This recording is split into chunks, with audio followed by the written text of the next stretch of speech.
નમસ્કાર વિદ્યાર્થી મિત્રો.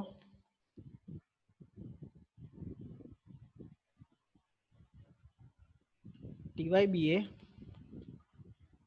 પેપર નંબર 16 જે સમગ્ર પેપર ગ્રીસના ઇતિહાસનું છે. એ સમગ્ર પેપરની મુખ્ય પૂર્વ ભૂમિકા કહીએ તો એ છે ગ્રીસનો ઇતિહાસ પર તેના ભૌગોલિક પરિબળોની અસર.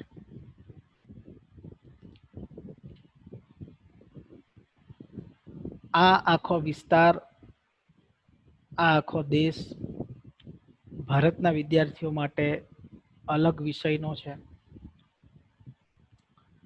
હાલ સુધી આપ સૌ આધુનિક ભારતનો ઇતિહાસ, પ્રાચીન ભારતનો ઇતિહાસ, બંધારણીય ઇતિહાસ જેવા બધા ઇતિહાસો ભણીને આવ્યા છે, પરંતુ ગ્રીસનો ઇતિહાસ એ આપણા માટે અથવા તો ભારતીય વિદ્યાર્થી માટે એક જુદો વિષય છે. જે દેશ વિશે કદાચ ઘણા બધા વિદ્યાર્થીએ એટલું બધું સર્ચ કર્યું નહીં હોય, કારણ કે ઘણી વાર જરૂરિયાત કદાચ ના ઊભી થઈ હોય. પણ હવે પેપર નંબર 16 રૂપે TYBAમાં અભ્યાસ માટેનું એક અગત્યનું પેપર છે. આ ઉપરાંત ઇતિહાસના જે રસ ધરાવે છે એના માટે અને ખાસ કરીને સ્પર્ધાત્મક પરીક્ષાઓના સંદર્ભમાં પણ ગ્રીસનો ઇતિહાસ કદાચ ઉપયોગી બને. અને આમ છતાં પણ ગ્રીસનો ઇતિહાસ અથવા તો એનો ભૂગોળ ખાસ જાણવું જરૂરી છે, જેથી કરીને સમગ્ર વિશ્વની તમામ ઘટનાઓનો ખ્યાલ આવે કે કયા ભૌગોલિક પરિબળો કોઈ દેશને આગળ લઈ જવા માટે ઉપયોગી બનતા હોય છે. તો અહીં આપણે વાત કરીએ ગ્રીસના ઇતિહાસ પર તેના ભૌગોલિક પરિબળની અસર. સૌથી પહેલા તો એ સમજીએ ઇતિહાસ અને ભૂગોળ આ બે વચ્ચે શું સંબંધ છે, અથવા તો બંનેના એકબીજા સાથે એકબીજા પર કયા કાર્યકારણ સંબંધને એ જોડે છે એની આપણે અહીં વાત કરીએ. સામાન્ય રીતે આ જે નકશો છે એ એન્શિયન્ટ ગ્રીસનો છે, જેના વિશે હું વિસ્તૃત ચર્ચા કરવા જઈ રહ્યો છું. ત્યારે આપણે સમજીએ કે અમેરિકા, ઇંગ્લેન્ડ, ભારત જેવા દેશ તેના ભૂગોળને કારણે વધુ વિકસિત બન્યા. કેમ એની વાત પણ હું આગળ કરું છું. સામાન્ય રીતે સમુદ્ર કિનારા ની આસપાસ રહેતા નગરો અથવા તો કન્ટ્રીઝ અથવા તો રાષ્ટ્ર એમને અન્ય દેશોની સરખામણીમાં આંતરરાષ્ટ્રીય વેપાર કરવાની સરળતા ઊભી થાય. આંતરરાષ્ટ્રીય વેપારનો માત્ર આર્થિક મહત્વ જ નથી, પરંતુ આંતરરાષ્ટ્રીય વેપારને કારણે એક દેશ અને બીજા દેશ વચ્ચે સાંસ્કૃતિક આપલે પણ થાય છે, સામાજિક આપલે પણ થાય છે. અને એ બહુ અગત્યનું છે. જ્યારે એક પ્રજા બીજી પ્રજા સાથે મળે ત્યારે બંને પ્રજા પર એકબીજાની અસર પડે છે. ધાર્મિક બાબતો સર, સામાજિક બાબતો સર, આર્થિક બાબતો સર, તમામ બાબતો સર. એટલે સમુદ્ર કિનારાના દેશોમાં સાંસ્કૃતિકરણની પ્રક્રિયા ખૂબ જ ઝડપી થઈ છે, જેની વાત આપણે આગળ પણ કરીશું. હવે એક ઉદાહરણ લઈએ છે કે હાલમાં રેલવે અને નેશનલ હાઈવેના નજીકના પ્રદેશો અન્ય પ્રદેશ કરતાં વધુ વિકસિત હોય છે, કારણ કે કનેક્ટિવિટીના પોઈન્ટ ઓફ વ્યૂથી આપણે જોઈએ તો રેલવે અને નેશનલ હાઈવે આ બંને એવી બાબતો છે જેની નજીકના પ્રદેશો સામાન્યતઃ વધારે વિકસિત થાય છે અન્ય વિસ્તારની સરખામણીમાં. તો આ બાબત ખૂબ જ અગત્યની છે.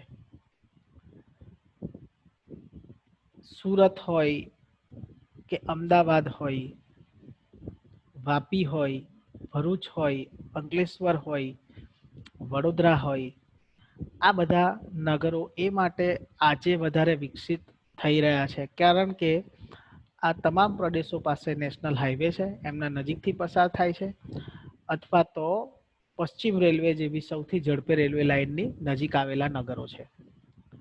તો આ તો વાત થઈ આપણા ગુજરાતના કેટલાક શહેરોની. આપણે હવે આગળ જઈએ.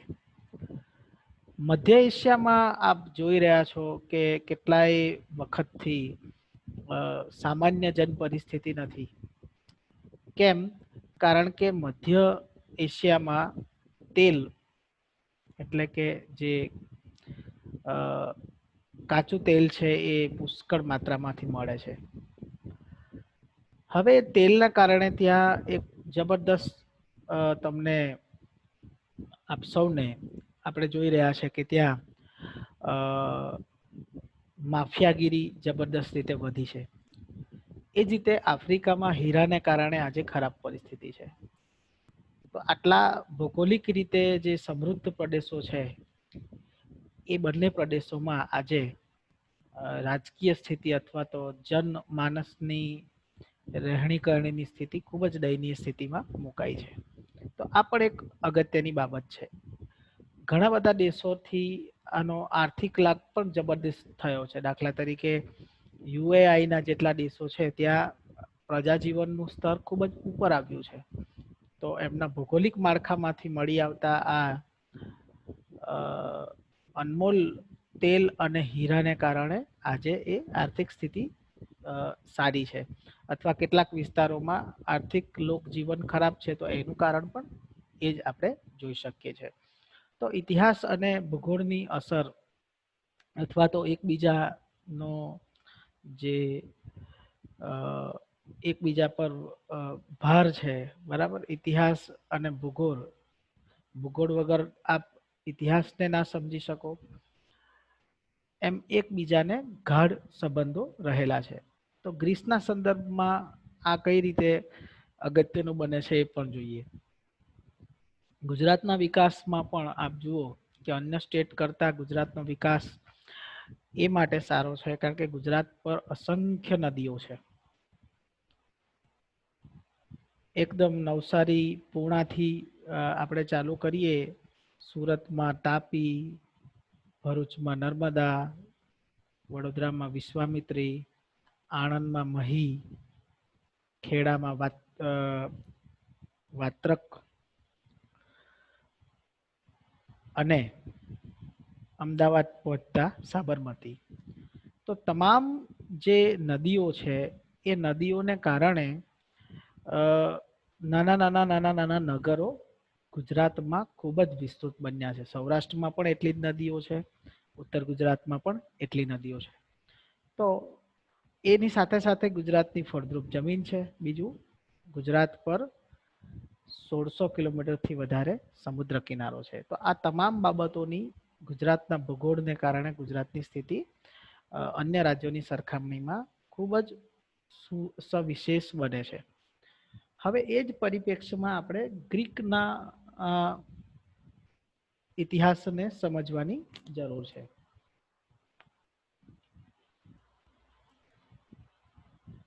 મેં અગાઉ કહ્યું તેમ ઇતિહાસ અને ભૂગોળ વચ્ચે ખૂબ જ ગાઢ સંબંધ આપણે જોઈ શકીએ છીએ. હવે વાત કરીએ વિશ્વમાં ગ્રીસની. તો વિશ્વમાં ગ્રીસ કન્ટ્રી આપ નકશામાં જોઈ શકો છો કે કઈ જગ્યા પર આવેલું છે. આ જ બાબતને આપણે એક અન્ય માધ્યમથી પણ સમજવાનો પ્રયત્ન કરીએ, જેને આપણે કહીએ છીએ ગૂગલ મેપ. ગૂગલ મેપ એ ભૂગોળને સમજવા માટે ખૂબ જ અગત્યનું એક માધ્યમ બની શકે છે. તો દાખલા તરીકે આપણું સ્થાન છે સુરતની આજુબાજુના વિસ્તારનો, એટલે કે દક્ષિણ ગુજરાતના વિસ્તારમાં નર્મદ યુનિવર્સિટી આવેલી છે અને આ વિસ્તારના આપ સૌ સ્ટુડન્ટ છો. હવે આપણે આપણા સ્થાનથી આપણા સ્થાનથી ગ્રીકનો ઇતિહાસને સમજવાનો પ્રયત્ન કરીએ તો ગ્રીકનો ભૂગોળને સમજવાનો પ્રયત્ન કરીએ તો ગૂગલ મેપની રીતે આપ ખૂબ જ સારી રીતે આ બાબતને સમજી શકો. આ પહેલા મેં જે ગુજરાતની નદીઓની વાત કરી, બરાબર, તો સુરતની આ તાપી નદી જોઈ શકો છો, ભરૂચની આ નર્મદા નદી જોઈ શકો છો. જેમ જેમ તમે ઝૂમ કરતા જશો તેમ તેમ તમને આ તમામ પ્રકારની નદીની માહિતીઓ મળતી રહેશે. જોકે આપણો વિષય આજે ગુજરાતની નદીઓ નથી, આપણો વિષય છે ગ્રીસનો ભૂગોળ. તો જેમ આ હું ઝૂમ ઓફ કરીશ એટલે આપણને ધીમે ધીમે ભારત નાનો થતો જશે અને વિશ્વનું પરિપ્રેક્ષ્ય આપણી સામે આવશે. હવે જેમ જેમ આપણે ઝૂમ આઉટ થતા જઈશું એટલે અહીં ભારત દેશનો નકશો આપણી સમક્ષ આવી જાય છે. નીચે ઓસ્ટ્રેલિયા ખંડ છે. આ સમગ્ર વિસ્તારને આપણે એશિયા ખંડ તરીકે ઓળખીએ છીએ. આ સમગ્ર ખંડને આપણે આફ્રિકા ખંડ તરીકે ઓળખીએ છીએ. તો એશિયાથી પશ્ચિમ તરફ,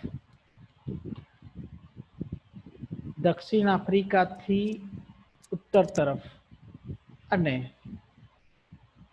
યુરોપથી દક્ષિણ તરફ નો જે આ વિસ્તાર આવ્યો છે, આપ જોઈ શકો છો ગ્રીસ. તો આપણે અહીં આજે આ ગ્રીસના ઇતિહાસની વાત કરવાના છે. એ ભારતથી પાકિસ્તાન, ઈરાન, ઈરાક, સિરિયા, તર્કીની બાજુમાં આ આપણે જોઈ શકીએ છીએ. અહીં ઝૂમ આઉટમાં હું એક બીજી વાત કરી લઉં. આ જે આખો દરિયાકાંઠો આપણે દેખાય છે એ સમગ્ર દરિયાકાંઠાને ભૂમધ્ય મહાસાગર કહે છે. ભૂ એટલે કે જમીન અને મધ્ય એટલે કે વચ્ચે, એટલે જમીનની વચ્ચે આવેલો મહાસાગર એટલે કે ભૂમધ્ય મહાસાગર તરીકે એને ઓળખવામાં આવે છે. હવે હું મારું ફોકસ ગ્રીસ તરફ લઈ જાઉં છું. તો આપ જોઈ શકો છો કે આપણે આ વિસ્તારની વાત કરવાની છે. જેમ જેમ આપણે ઝૂમ કરતા જઈશું તેમ તેમ ગ્રીસને આપણે વધારે સારી રીતે જોઈ શકશું, બરાબર. હવે આપ જોઈ શકો છો કે આ આખો વિસ્તાર ગ્રીસનો વિસ્તાર તરીકે આપણે ઓળખીએ છીએ.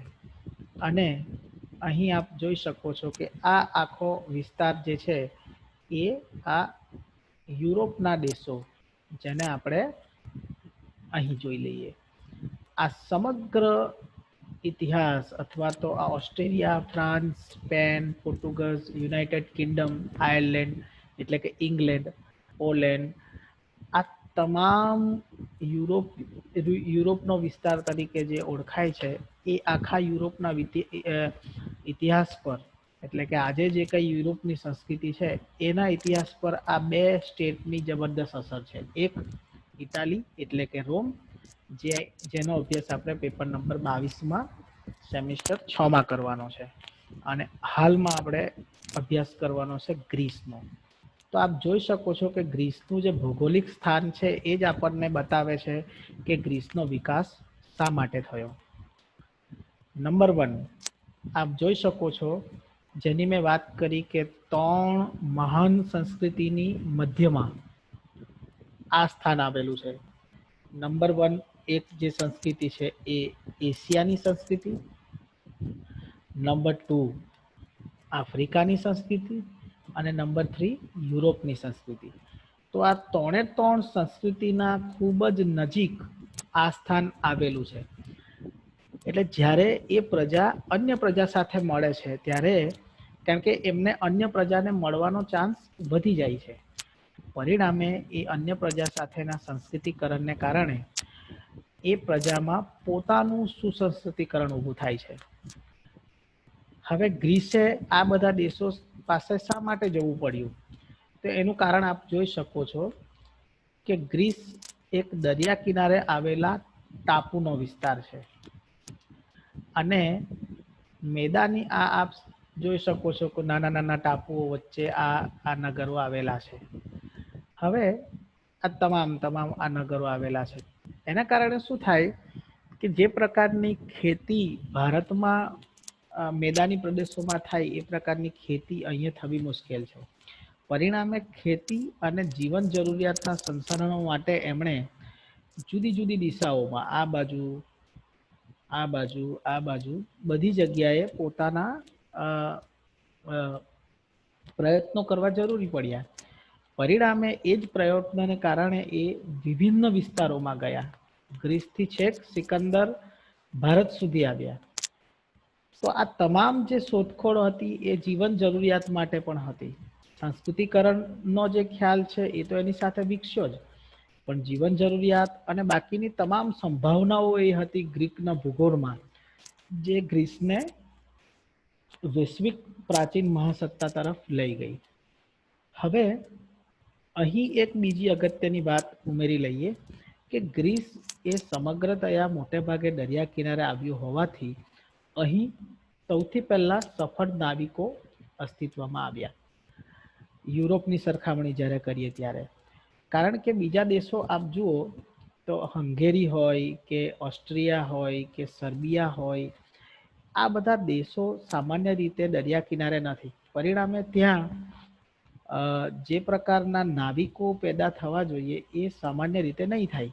જ્યારે ઇંગ્લેન્ડ, જે મેં અગાઉની સ્લાઇડમાં વાત કરી, યુનાઇટેડ કિંગડમ, જેને સમુદ્રની મહારાણી તરીકે પણ ઓળખવામાં આવે છે, તો કેમ ઇંગ્લેન્ડ એટલું સફળ બન્યું? તો આપ જોઈ શકો છો કે ઇંગ્લેન્ડની ચારેય બાજુ દરિયો છે. પરિણામે અહીંથી જે નાવિકો ભવિષ્યમાં આગળ વધવાના હતા. તો આ એક અગત્યનો મુદ્દો છે. એ જ રીતે America, United state of America આપ જોઈ શકો છો. યુનાઇટેડ સ્ટેટ અમેરિકા પાસે પણ બહુ જ મોટો દરિયા કિનારાનો વિસ્તાર છે. પરિણામે ત્યાંથી પણ એક અલગ બાબતની એમનો વિકાસ થવા પામ્યો. એ જ સ્થિતિ અહીં આપણે ભારતની પણ જોઈ શકીએ છીએ કે ભારત પર પણ પુષ્કળ વિસ્તાર છે જે એનો દરિયા કિનારાનો વિસ્તાર છે. તો આ બાબત ખૂબ જ અગત્યની છે. જ્યારે રશિયાનો જે વિસ્તાર છે આપ જોઈ શકો છો, બહુ જ મોટો વિસ્તાર છે જેની આજુબાજુ દરિયો નથી. પરિણામે રશિયા અમેરિકા અને ઇંગ્લેન્ડની સરખામણીમાં એટલું આગળ વધી શક્યું નહીં. છતાં પણ રશિયાએ આ મર્યાદાઓ વગર પણ ખૂબ જ સારી કામગીરી કરેલી જોઈ શકાય છે. હવે આપણે આપણા પોઈન્ટ પર આવીએ, ગ્રીસ. ફરીથી હું સ્લાઇડ તરફ જાઉં, જરૂર લાગે ત્યારે ફરીથી આ સ્લાઇડ પર આવીશું. તો અહીં આપણે જોઈ શકીએ છીએ કે ગ્રીસ એ સમગ્ર વિશ્વની મધ્યની બાજુએ આવેલું સેન્ટર છે અને એવું માનવામાં આવે છે કે આધુનિક માનવ સૌથી પહેલા દક્ષિણ આફ્રિકાના વિસ્તારોમાં એનો આવિર્ભાવ થયો. પરિણામે એ જ્યારે વિશ્વના અલગ અલગ વિસ્તારમાં જવાની બાબત આવી ત્યારે એ સૌથી પહેલા આ વિસ્તારોમાં આવ્યા અને અહીંથી પછી જુદા જુદા વિસ્તારોમાં ગયા. પરિણામે પણ આ અગત્યનું સેન્ટર આપણે માની શકીએ. તો જે ગ્રીસની વાત છે એ આપ જોઈ શકો છો કે એકદમ મધ્ય છે. બીજી બાજુ એની બધી બાજુ મોટા મોટા ઓશન છે. એક એટલાન્ટિક ઓશન છે, આ બાજુ ઇન્ડિયન ઓશન છે, વચ્ચે જ્યાં એમનો જબરદસ્ત વિકાસ થયો એ ભૂમધ્ય મહાસાગર છે. તો આ એની સ્થિતિ એ વિશ્વમાં બહુ જ મિડલ ભાગમાં આવી હતી. પરિણામે એનો વિકાસની ગતિ પ્રાચીન ભારતમાં વધી હતી. તો આ એક અગત્યની બાબત છે. ગ્રીસનું જે ભૌગોલિક સ્થાન છે, મેં તમને કહ્યું એમ, યુરોપની દક્ષિણે ભૂમધ્ય સમુદ્રના કિનારે બાલ્કન પ્રદેશમાં આવેલો દ્વીપકલ્પ છે. પૂર્વ બાજુએ એજિયન સમુદ્ર છે જે એશિયાથી અને પશ્ચિમે એડિયાટિક સમુદ્રથી ઇટાલીને છૂટો પાડે છે. એજિયન સમુદ્રમાં અસંખ્ય નાના નાના ટાપુઓ જે એશિયા સાથેના સંપર્ક માટે અગત્યના બન્યા. કોઈ પણ પ્રજા અન્ય પ્રજાના સંપર્કમાં આવતા તેના પરિવર્તનો જોવા મળે છે. દાખલા તરીકે ઇંગ્લેન્ડ અને ભારતનો જે સંપર્ક થયો તેથી ભારતમાં ઘણા બધા પરિમાણોમાં ખૂબ જ મોટી સંખ્યામાં પરિવર્તનો આવ્યા. તો એ પણ બહુ અગત્યની બાબત છે. એજિયન સમુદ્રના નાના નાના ટાપુમાં ક્રીટ ટાપુ સૌથી અગત્યનો હતો, જે બેબીલોન, ઇજિપ્ત વગેરે સાથેના સંપર્ક માટે અગત્યનો બન્યો હતો. તો આ પણ એક અગત્યની બાબત છે. ક્રીટના ઇતિહાસ વિશે આપણે અથવા તો ક્રીટ ટાપુ વિશે આપણો એક અલગ ટોપિક આવવાનો છે, એટલે ત્યારે એની વિશેષ ચર્ચા કરશું. યુરોપ અને એશિયા સાથેના સંપર્કને કારણે યુરોપમાં એક નવી સંસ્કૃતિ જન્મી, જે આજે સમગ્ર યુરોપ દેશોની જનની કહી શકાય. ઇંગ્લેન્ડના કવિ શેલીના મતે આપણે સૌ ગ્રીકો છીએ. આપણા કાયદા, આપણું સાહિત્ય, આપણો ધર્મ, આપણી કલાઓ, આ સૌનું મૂળ ગ્રીસ છે. તો જેમ ભારતના ઇતિહાસને સમજવા માટે આપણે પ્રાચીન વૈદિક સાહિત્યને સમજવું પડે, તેમ યુરોપના ઇતિહાસને સમજવા માટે ગ્રીસનું અભ્યાસ કરવું અનિવાર્ય બને છે. તો આ એક ખૂબ જ અગત્યની બાબત આપણે જોઈ શકીએ છીએ. આગળ જઈએ તો ગ્રીસની ભૂમિ રચના કઈ પ્રકારની છે? તો ગગનચુંબી પહાડો, ખીણ, નાના નાના ટાપુઓ, કોઈ ટાપુઓ પર ચૂનાના પથ્થરના પર્વતો, કોઈક પર જંગલો, કોઈક પર ખેતીલાયક જમીન વગેરે જેવી વિવિધતા ત્યાં જોવા મળે છે. ગ્રીસના લોકો મોટે ભાગે પશુપાલક હતા. ખેતીલાયક જમીનને અભાવે તેમને અન્ન માટે અન્ય વિસ્તાર પર આધાર રાખવો પડતો, જે ગ્રીસના વિકાસ માટે અગત્યનો બન્યો. ઘણીવાર કોઈ દેશની જરૂરિયાત પણ એને મહાન બનાવવા માટે મદદરૂપ બનતી હોય છે, જેનું શ્રેષ્ઠ ઉદાહરણ આપણે અહીં જોઈ શકીએ છીએ. મોટેભાગે ઓલિવ અને દ્રાક્ષ ગ્રીસની અગત્યની પેદાશ હતી. દ્રાક્ષમાંથી દારૂ અને ઓલિવમાંથી ખાદ્ય પદાર્થ તરીકે ઉપયોગ કરવામાં આવતો. રમતમાં વિજેતાને ઓલિવના પાન પહેરાવવામાં આવતા, કારણ કે ઓલિવ એક બહુ અગત્યનું ઝાડ એમના વિસ્તારમાં જોઈ શકાય છે, જ્યાંથી એમને મોટે ભાગના ખાદ્ય વિસ્તારો મળી રહે છે. તો ગ્રીસના ટાપુ પર ખેતી, પશુપાલન અને વહાણવટું અગત્યનું બન્યું. હવે જે ભૂમિ રચનાની જે મેં વાત કરી, તો અહીં બે વસ્તુ બહુ અગત્યની છે. એક તો સમુદ્ર અને સમુદ્ર પર ટાપુઓ. પણ ટાપુઓ એટલે માત્ર મેદાની ટાપુ નહીં, પણ ડુંગરાળ ટાપુ, જેમ તમે આ પિક્ચરમાં જોઈ શકો છો એમ. અહીં આપ જોઈ શકો છો આ નકશાની અંદર, જેની અંદર દરિયા કિનારે ઊંચી ઊંચી ટોચવાળા ટાપુઓ આપ જોઈ શકો છો. માત્ર કોઈ સમતળ જમીનની વાત નથી. પરિણામે અહીં ખેતી કરવી ખૂબ જ મુશ્કેલ હતી, અને ખેતી ના કરે એટલે સામાન્ય રીતે અન્ન પાકે નહીં. અન્ન નહીં પાકે એટલે તમારે અન્ન માટે અને બીજી અન્ય પેદાશો માટે બીજી પ્રજા પર આધાર રાખવો પડે. એટલે આ જે ભૂગોળ રચના જે ગ્રીસને મળી હતી અથવા આજે છે, એ એમના માટે તે સમયે ખૂબ જ અગત્યની સાબિત થઈ હતી. જે ઓલિવની મેં વાત કરું છું, એ આ ઓલિવના ઝાડ છે, અને આ ઓલિવની અન્ય બાબતો આપણે જોઈ શકીએ છીએ. પર્વતોની અસર જે ગ્રીસમાં દર 15 માઇલના અંતરે જે એક વિસ્તારને અન્ય વિસ્તારે પાડતા હતા. એટલે દર 15 માઇલે એક પર્વતો હતા, જે એક પર્વતથી બીજા પર્વતોને જુદા પાડતા હતા. આજુબાજુ દરિયા કિનારો હોય તો આ પ્રકારની વ્યવસ્થા ત્યાં જોવા મળતી હતી. પરિણામે દરેક પર્વત અને ટાપુ જુદા જુદા નગર રાજ્યો તરીકે વિકસ્યા, કારણ કે એક ટાપુ બીજા ટાપુથી અલગ હતો. પરિણામે જે ટાપુઓ હતા એ સામાન્ય રીતે અન્ય ટાપુ કરતા જુદા નિયમો ધરાવવા લાગ્યા. જેમ ભારતના જે ગામડા છે, ત્યાં દરેક ગામમાં બોલી, નિયમો, એના પંચો બદલાઈ જાય, એ રીતે ત્યાં એક વ્યવસ્થાઓ ઊભી થઈ. પણ ત્યાં નગરોના સ્વરૂપમાં ઊભી થયેલી આપ જોઈ શકો છો. કોરિન્થ, મેગારા, સિક્યોન વગેરે પ્રજા જુદી જુદી રીતે વિકાસ પામવા લાગી. ગ્રીકો માત્ર નગર પ્રેમી બન્યા, રાષ્ટ્રપ્રેમી નહીં. આ એક બહુ જ અગત્યની બાબત છે કે નગર પ્રેમી કેમ બન્યા? કારણ કે ગ્રીસનો એક રાષ્ટ્ર તરીકેનો ખ્યાલ એટલો ઊભો નહીં થયો, કારણ કે એ પોતપોતાના ટાપુઓ પર વિકસ્યા અને ટાપુઓનો પ્રેમ અથવા તો પોતાનું જે નગર વિકસ્યું એની પર એમની લાગણી વધારે વિકસી. કારણ કે રાષ્ટ્ર તરીકે ગ્રીસ એટલો વિકસ્યો નહીં, પણ નગરો એટલા સારી રીતે વિકસ્યા કે સમગ્ર સમૂહ પછી ગ્રીક્સ તરીકે આપણે અથવા આપણે ભવિષ્યમાં એને ઓળખતા થયા. તો ગ્રીસનો જે વિકાસ છે એ નગરીય વિકાસ શરૂઆતમાં થયો. ભારતની સરખામણી એમની સાથે કરીએ તો ભારતનો પણ જુદા જુદા સમયે એક રાષ્ટ્ર તરીકે વિકાસ કરતા એક નગર તરીકે વિકાસ સૌથી વધારે થયો, કારણ કે જુદા જુદા સમયે ભારતના મોટા રાજ્યોની રાજધાની બદલાતી રહી છે, પરિણામે નગરીય વિકાસ વધારે થયો.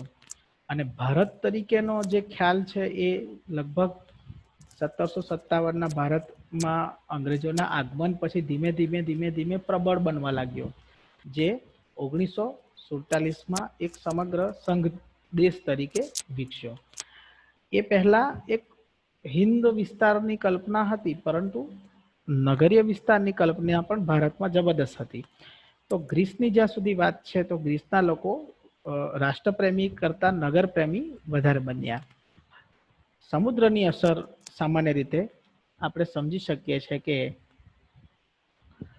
ગ્રીસના દરિયા કિનારાઓ વહાણવાટા માટે ખૂબ જ ઉપયોગી બન્યા. સ્વાભાવિક રીતે દારૂ, તેલ અને અત્તરનો નિકાસ કરી સમુદ્ર માર્ગે એ લોકો અનાજનું આયાત કરતા. હવે સ્વાભાવિક રીતે જ્યારે આપે કોઈ એક વસ્તુ લાવવાની હોય અન્ય વિસ્તારમાંથી, ત્યારે કોઈક વસ્તુ તો પોતાની વેચવી પડે.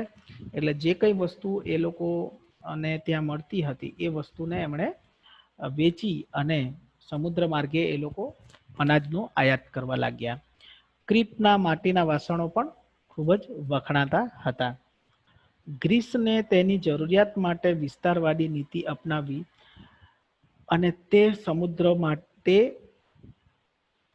સમુદ્ર તેમના માટે ખૂબ જ ઉપયોગી બન્યો. અને ખાસ કરીને જે ભૂમધ્ય સમુદ્રનો વિસ્તાર જે આપણે ગૂગલ મેપમાં જોયો, ફરીથી એકવાર આ થોડું આગળની સ્લાઇડો પતે એટલે ફરીથી ગૂગલ મેપ દ્વારા આ જે આપણે જે વાતો કરી એને સમજવાનો થોડો પ્રયત્ન કરીશું. સમુદ્ર નજીક હોવાથી તે ઉત્તમ નાવિકો બન્યા, જેની વાત મેં અગાઉ કરી. હવે અહીં આ એક સેટેલાઇટ પિક્ચર આપ જોઈ શકો છો, જેની અંદર આપણને ગ્રીસના ટાપુ જે ગ્રીન કલરમાં દેખાય છે અને જે બ્લુ કલરમાં દેખાય છે એ સમગ્ર દરિયા કિનારો છે.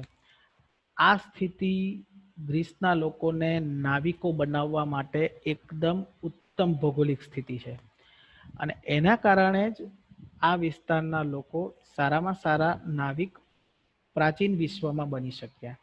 અને એ જે દરિયા કિનારાનો એમનો જે અનુભવ હતો, એ અનુભવ એમને વિસ્તારવાદી નીતિ અપનાવવા માટે ખૂબ જ ઉપયોગી બન્યો.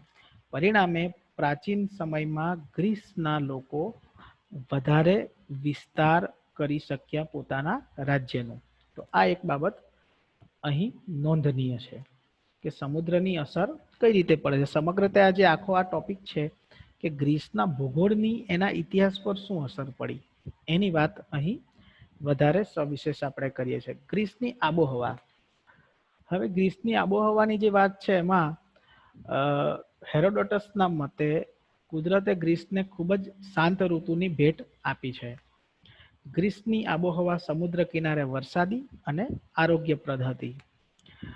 પહાડી વિસ્તારોના પાઇન, શેડાર અને સાયપ્રસ જેવા વૃક્ષો પણ અહીં જોવા મળતા હતા. ભાષા.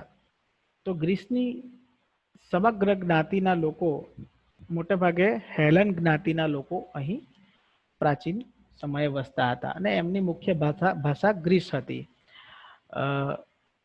એમાં પ્રખ્યાત જે હોમરના કાવ્યો છે, ઇલિયડ અને ઓડિસી, એ જેમ ભારત માટે રામાયણ અને મહાભારત અગત્યના છે, તેમ ગ્રીસના ઇતિહાસ માટે ઇલિયડ અને ઓડિસી ખૂબ જ અગત્યના છે. આ એમની લિપિ જોઈ શકીએ છીએ, જેમાં સ્પષ્ટ રીતે અંગ્રેજી હાલની ABCD અથવા તો A to Z ની જે આપણે મૂળાક્ષરો ભણીએ છીએ એની અસરો જોઈ શકીએ છીએ. કારણ કે અંગ્રેજી ભાષા અને બીજી અન્ય ભાષા જે યુરોપિયન ભાષા છે એની જનની ભાષા ગ્રીક રોમન ભાષા છે. તો એ બહુ જ અગત્યની બાબત અહીં આપ જોઈ શકો છો. મોટાભાગે જે ધર્મ છે એમાં જ્યુસ અવકાશી દેવતા એટલે કે ગ્રીસોના પિતા દેવતાઓનો રાજા તરીકે એમને પૂજતા હતા. સામાન્યતઃ મેં અગાઉના લેક્ચરોમાં પણ વાત કરી છે તેમ પ્રાચીન વિશ્વની મોટેભાગેની પ્રજા પ્રકૃતિ દેવને પૂજા કરતી હતી, કોઈક ને કોઈક પ્રકૃતિના દેવતાઓની. અપોલો એટલે કે જેને આપણે સૂર્યદેવ તરીકે ઓળખીએ છીએ, ડેલ્ફી એ એમના પવિત્ર મંદિર હતું. આ પવિત્ર મંદિરની તેઓ રક્ષા માટે ડેલ્ફિન લેકની પણ સ્થાપના કરેલી. આ બધા સામાન્ય રીતે એમના જે ધાર્મિક માન્યતાવાળા લોકો છે, જે દેવતાઓ છે એ એના પિક્ચર આપણે જોઈ શકીએ છીએ. એમાં અપોલોને જોઈ શકો છો તો એના હાથમાં સૂર્ય છે. તો આમ જે મોટેભાગેના દેવતા છે એ પ્રમાણમાં એક પ્રકૃતિ દેવતા તરીકે એ સમયમાં અસ્તિત્વમાં આવ્યા હતા. રમતોની જે આપણે વાત કરીએ તો એ લોકો રમતોના ખૂબ જ શોખીન હતા. દર 4 વર્ષે ઓલિમ્પિયાના મેદાનમાં જાહેર રમતોત્સવ યોજાતો હતો, જે ભવિષ્યમાં આજે આપણે ઓલિમ્પિક તરીકે ઓળખીએ છીએ. ગ્રીકોને એક કરવામાં રમતોત્સવનો ખૂબ જ અગત્યનો ભાગ ભજવ્યો હતો. સામાન્ય રીતે રમત એક આનંદ પ્રમોદનો વિષય છે, પણ જ્યારે જાહેર રમતો ઊભી કરવામાં આવે છે તો એના પર કેટલાક હકારાત્મક અસરો પણ પડતી જોવા મળે છે. બરાબર, આજે પણ આપણે આ રમતને ઓલિમ્પિક તરીકે ઓળખીએ છીએ. અહીં ફરીથી આપણે રિવાઇઝ કરવાનો પ્રયત્ન કરીએ છીએ, ખાસ કરીને ગ્રીસ. તો આપ જોઈ શકો છો આ ફોટોગ્રાફ્સમાં પણ કે એકદમ નયનરમ્ય વાતાવરણ વાળું આ ગ્રીસ દેખાય છે, જ્યાં સુંદર સમુદ્ર અને સુંદર પહાડોનું એક કોમ્બિનેશન વાળું આ વિસ્તાર છે. અહીં આપ જોઈ શકો છો ગ્રીસનો બાહ્ય સ્વરૂપ. તો બાહ્ય સ્વરૂપની જે વાત છે તો અહીં એજિયન સમુદ્ર આવેલો છે, જે એશિયા અને ગ્રીસ એટલે કે યુરોપ અને આ એશિયા માઇનર આ વિસ્તારને જુદો પાડે છે. અને એજિયન સમુદ્ર એ પ્રાચીન ગ્રીસના સાંસ્કૃતિક વિકાસ માટેનો ખૂબ જ અગત્યનો સમુદ્ર હતો. આ આખો સમુદ્ર એમ તો ભૂમધ્ય મહાસાગર તરીકે આપણે ઓળખીએ છીએ, પણ એની અંદર પણ ઘણા બધા સમુદ્રો છે, જે ગ્રીસ અને રોમ આ બંને વિસ્તારને પણ જુદા પાડતા હતા. પરિણામે રોમનો વિકાસ અલગથી થયો અને ગ્રીસનો વિકાસ અલગથી થયો. પરંતુ ઇટાલી અથવા રોમનો વિકાસ અને ગ્રીસના વિકાસમાં સૌથી મોટો ફરક એ છે કે ગ્રીસની જમીન પ્રમાણમાં સમતલ છે, એક આખો વિસ્તાર છે, આખો એક દ્વીપકલ્પ છે, પણ એક સમાંતર વિસ્તાર છે. જ્યારે ગ્રીસની જ્યારે વાત કરીએ ત્યારે આપ જોઈ શકો છો કે અહીં અસંખ્ય ટાપુઓ છે. આ ટાપુઓ પોતાની રીતે અલગ રીતે વિકસિત થયા. એટલે ગ્રીસનો ભૂગોળ ઇટાલીના ભૂગોળ કરતા અથવા તો રોમના ભૂગોળ કરતા આપ જુદો જોઈ શકો છો. એટલે ગ્રીસના ભૂગોળની જે વાત આ લેક્ચરમાં કરવામાં આવી કે એમને સૌથી મોટો લાભ થયો એમના દરિયા કિનારાનો, કે ભાઈ દરિયા કિનારો નજીક હોવાથી સફળ નાગરિકો બનવામાં એમને મદદરૂપતા મળી. એ જ રીતે માત્ર સમુદ્ર જ નહીં, પણ સમુદ્રની સાથે સાથે આવેલા નાના ડોંગરા ટાપુઓ પણ ખૂબ જ ઉપયોગી એમને બન્યા. અને ત્રીજું કે આ વિસ્તારમાં ખેતીની શક્યતા એટલી સારી ન હોવાને કારણે એમણે સામાન્ય રીતે આ બાકીના વિસ્તારો પર વિસ્તારવાદી નીતિ અપનાવવાની શરૂઆત કરી. હવે વિસ્તારવાદી નીતિ અપનાવી એટલે એનો માત્ર આર્થિક જ લાભ ના થાય, પણ એની સાથે સાથે સાંસ્કૃતિક લાભ થાય. આ વિસ્તારોમાં જે કંઈ સારી બાબતો હતી એ એની અસર ગ્રીકની સંસ્કૃતિના વિકાસ પર પડી. પરિણામે ગ્રીસનો સંસ્કૃતિનો વિકાસ સમૃદ્ધ બનવા લાગ્યો. અને એ જ ગ્રીક અને ભારતની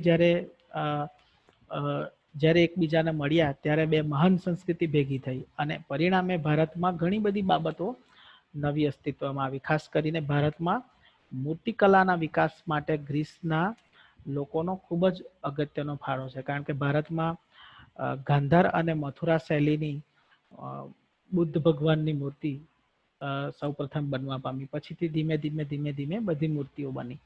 આવી ઘણી બધી બાબતો બંને દેશ માટે સિમિલર હતી. એ લોકો પણ સૂર્યને એક મહાન દેવતા માનતા હતા, જ્યારે ભારતમાં પણ સૂર્યને એક મહાન દેવતા માનવાની સંભાવનાઓ અને એ સ્થિતિ હતી.